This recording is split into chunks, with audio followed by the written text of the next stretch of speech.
this is Danai, and in today's video I will be talking about the beginning of the second movement of César Franck's Violin Sonata. Now, this is a chamber music piece, and I actually haven't talked that much about chamber music pieces, but if you do know Franck's Violin Sonata, then you know that it is a very involved piano part.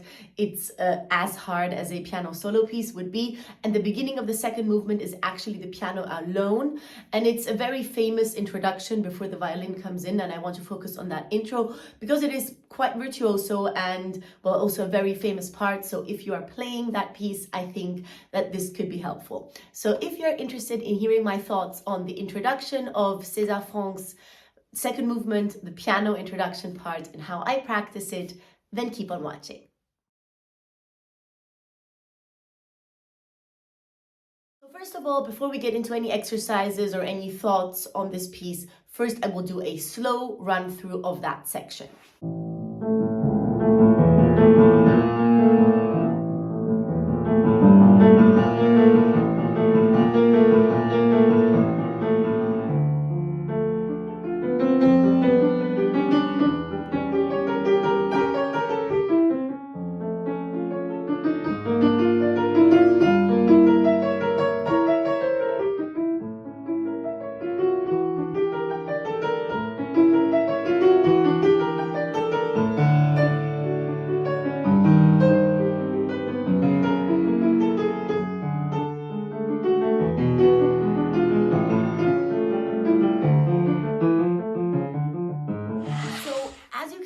The first special thing about this is that there is not a melody in one hand and then virtuoso accompaniment in the other, but both the melody and the virtuoso part are actually distributed in both hands simultaneously. So this is why I will start by just picking out the melody and just playing the melody without the craziness surrounding it, and just will make sure that the phrasing is right, the rhythm is right, and get that melody right before I get into any of the technical stuff.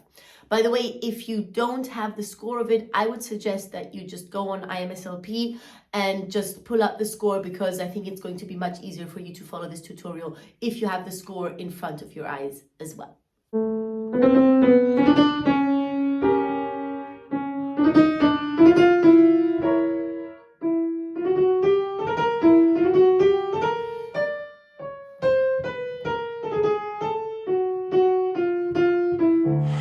Now, the difficulty with the melody being distributed within the virtuoso notes is also which notes to be played a little louder and just more out there in order for the audience to hear them, and which notes to be played very piano, just kind of in passing, because they are just part of the atmosphere but actually don't contribute to the melodic line. So this is something that for now I will ignore, because when I practice the technical bit, I just want to practice them all equally without really thinking about accentuating or not accentuating. So for now, I will just take that section and practice it with an exercise that I have used many times. It is to divide the whole passage up into four, and then groups of four, and then have 4 slow notes and 4 fast notes. And I'm going to go through the entire passage like that.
One of the difficulties in this passage is to keep the regularity and the evenness, the rhythmical evenness of the notes, while making the melody pop out. So there are a few things that I try to focus on and that I concentrate on when playing it. So let's get into the fourth bar, which is the first bar that has the melody, which is this one. And one thing that I think of here is we have this repetition.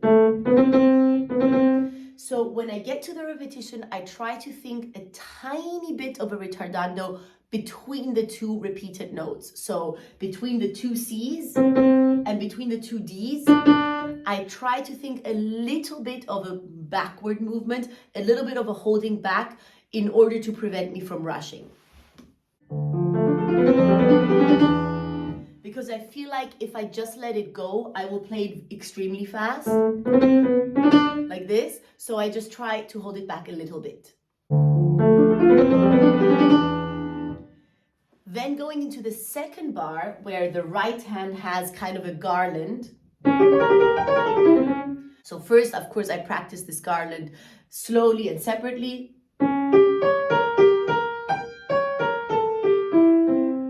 I try to practice it in a way where I also focus on the legato and kind of stick the notes together more than I actually would when I play through.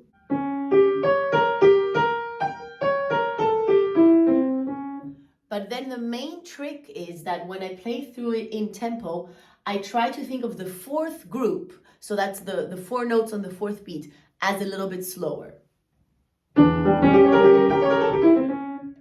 These four notes, I try to think of them as a little bit slower, and I actually use words for that. In my mind, I say bleib noch, which in German means stay, or please stay, or still stay. So when I play through it, I literally say to myself, bleib noch, when I play these notes.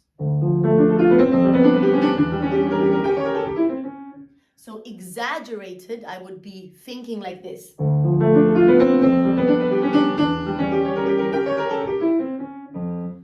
Obviously, that's not how I play it, because there needs to be this tension and this drive going forward. So of course, when I play it, that's not what it sounds like.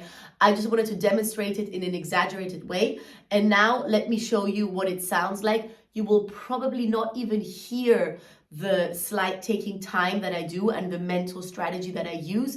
But as I said, if I didn't do it, I would rush. So it gives me security. And now I put in the drive and the feeling, and then this is what it sounds like.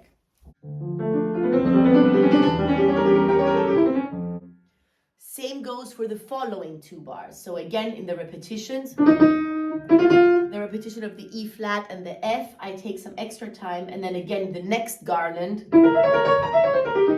Here again, the fourth beat, I take some extra time mentally.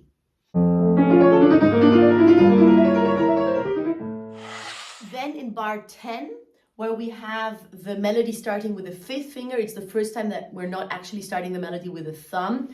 I really try to give my fifth finger some extra power, some extra energy, so that it comes out very strong, because there's a lot of sound happening, there's pedal involved, there are many notes involved, there are basses involved, so I really want to make sure that this melody comes out.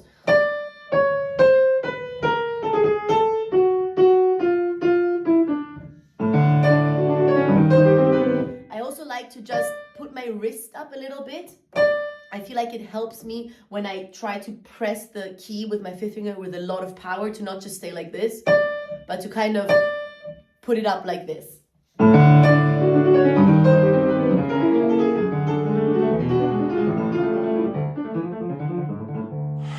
And also a little bit of a fingering tip. I know that some editions actually have marked it differently, but in bar 11 on the third beat, we have the A with the fifth finger, and then we have G sharp and A, and I play both these notes with my thumb. So I actually play A, G sharp, A with the thumb. I don't do 1, 2 or 2, 1. I just slide, and for me this feels very comfortable.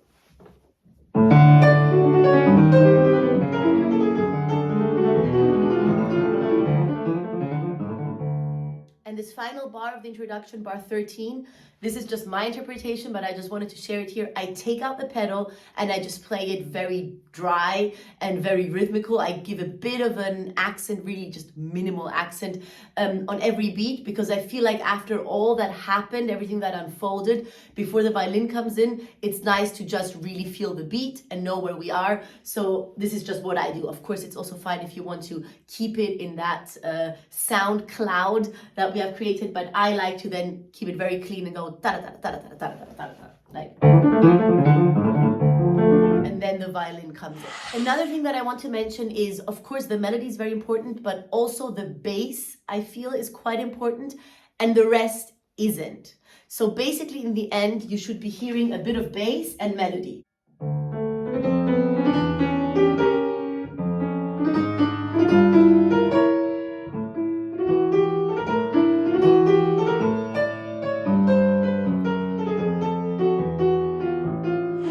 So now let me play through the entire passage.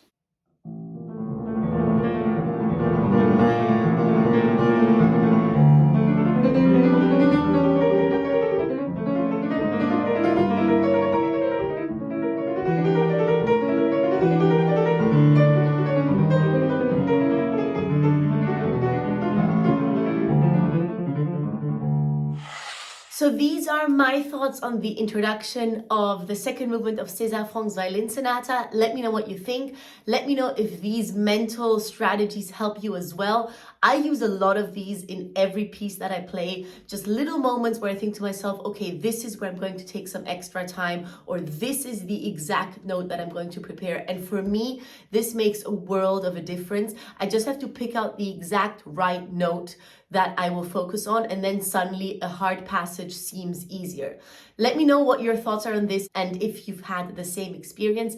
If you enjoyed this video and found it helpful, please like it and subscribe to my channel. That would help me a lot. And I will see you again in my next video next week. Bye!